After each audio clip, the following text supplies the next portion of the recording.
Hi guys, this is Andresen and I'm back with a new video for you. This is actually the first video in a new series where I'm going to show you some of my favorite records in heavy metal. As much as the channel is named New Wave of Traditional Heavy Metal Full Albums, it has become a platform where I can talk about heavy metal in general. And I really love to talk about heavy metal. I could do it all the time. So I hope you guys like this new series. And for the first episode, I chose a subject that is very important to me because they were like my best friends when I was starting to listen to heavy metal. And I'm talking about live albums. I was never a fan of compilations of the best of kind. So when you were a kid with little to no money to buy records, live albums were the best option to you. Why? Because they generally had the best songs of a band's career and because they had more songs than a usual studio album.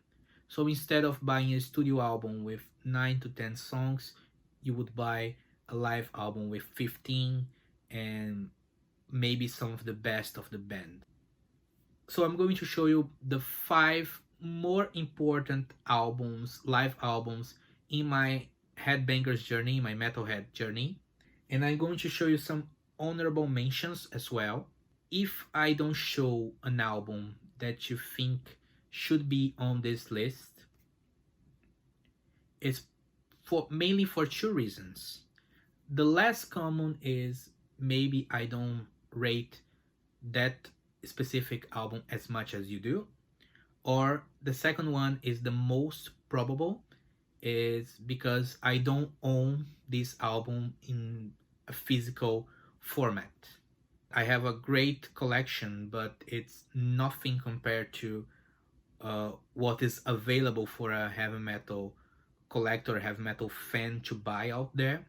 But before I start with my list, let me take a moment to say thank you to my new patrons of August and this beginning of September.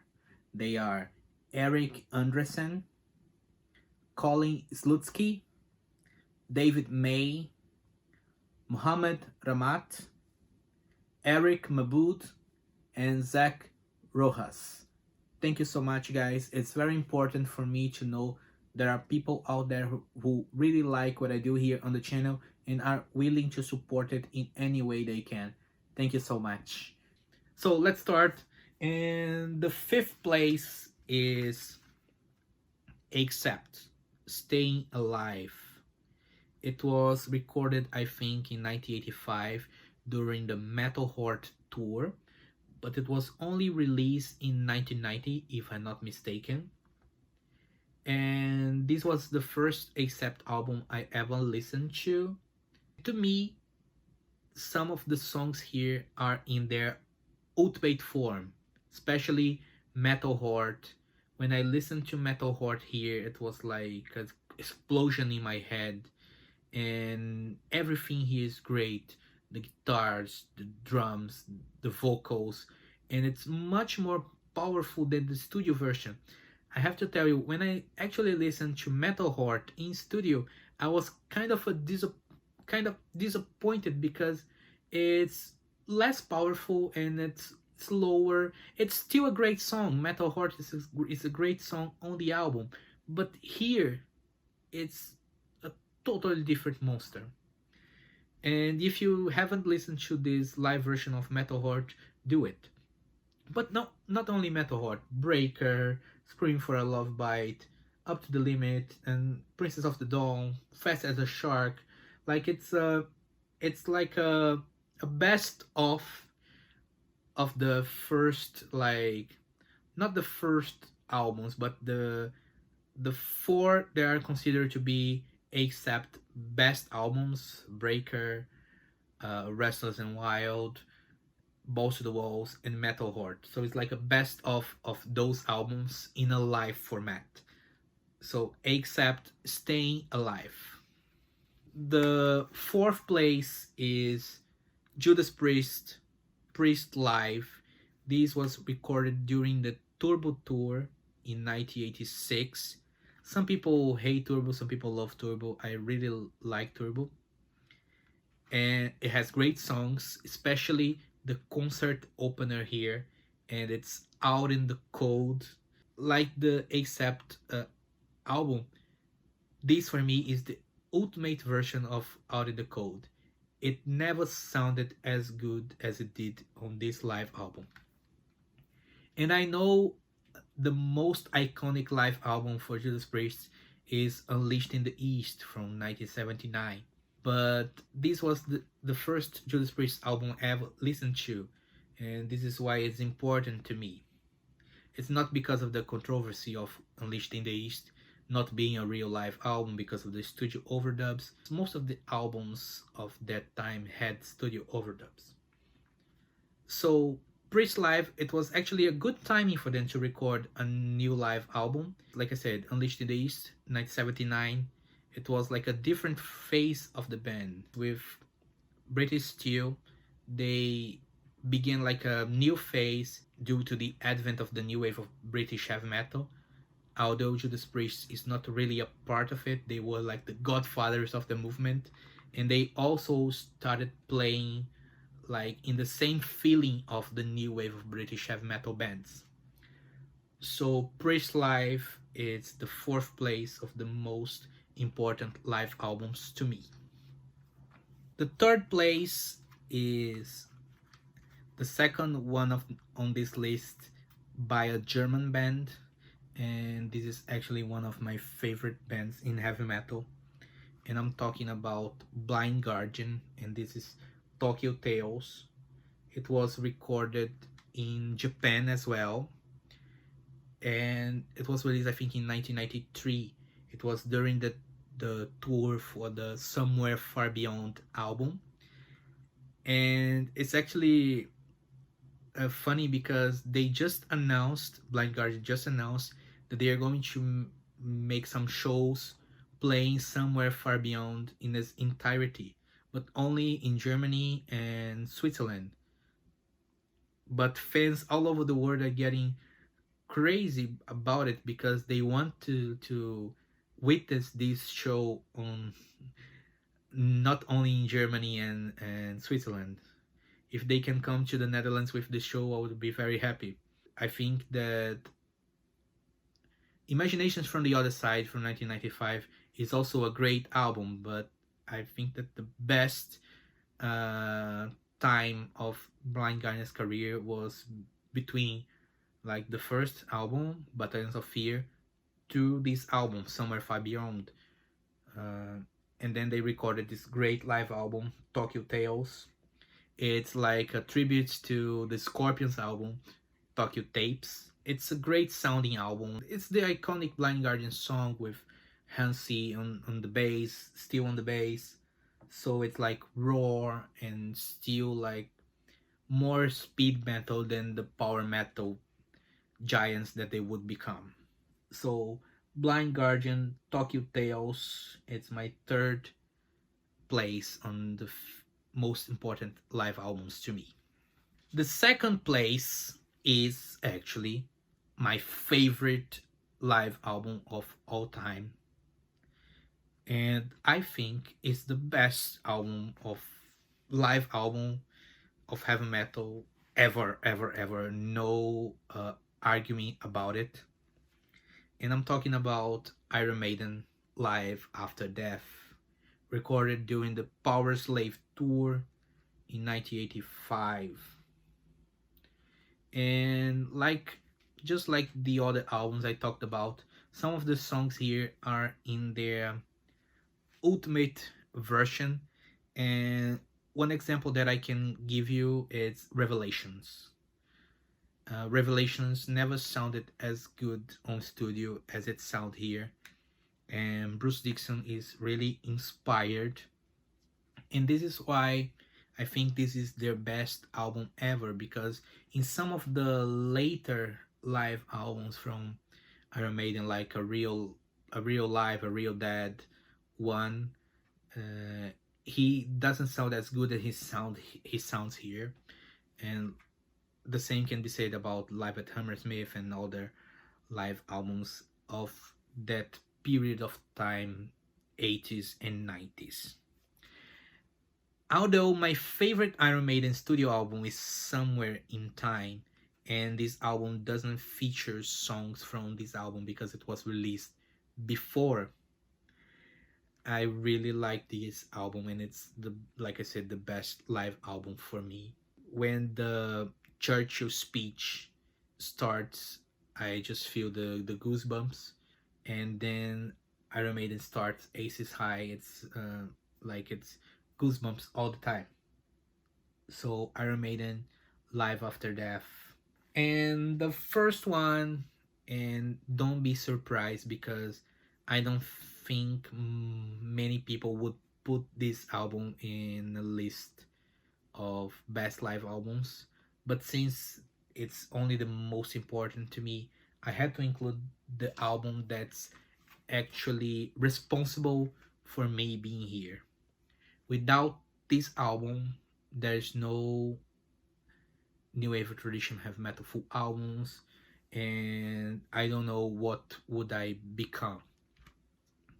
And I'm talking about King Diamond in Concert 1987, Abigail. It was recorded in 1987, but only released in 1990 or 1991. I can't be sure. And it's actually an album that was only released to like fulfill a contract with the label.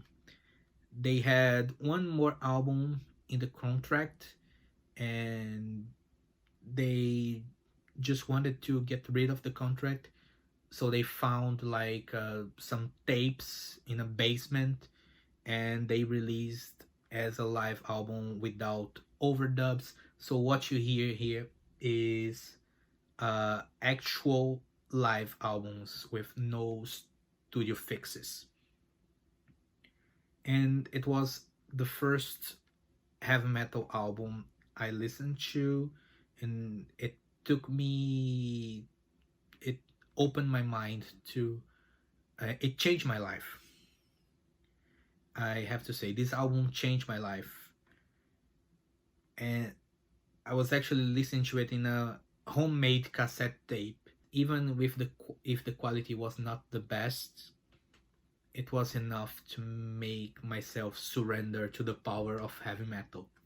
So in Concert 1987, Abigail, it was like my conversion to heavy metal. So this is why this album is very important to me. And the set list is actually from my favorite King Diamond albums. It's the Fatal Portrait and the Abigail album, with the inclusion of Come to the Sabbath by Merciful Fate. So it couldn't get better. So now let's go to the honorable mentions. But remember what I said on the beginning of the video. If I don't show an album that you think should be here, it's because one, I don't rate this album as much as you do. This is the less common option. And second, probably I don't own this album, and it's more the most probable cause. So you have UFO, Strangers in the Night, the classic lineup of UFO with Michael Schenker. I already mentioned this album, Judas Priest, Unleashed in the East. Just like Priest Live is a best of Judas Priest during the 80s in a live format, Unleashed in the East is the same for the 70s. This one, Angel Witch 82 Revisited, is a live album released like in 1996, but recorded in 82. And it's great because it has like the songs from the debut, and it starts with my favorite song, Gorgon, but it also features some songs that were released after the debut. Includes one of my favorite songs by Angel Witch who never made it to an album, and it's Nowhere to Run. So you have here the live version and the studio version. Saxon, The Eagle Has Landed, the first one. Manowar, Hell on Wheels.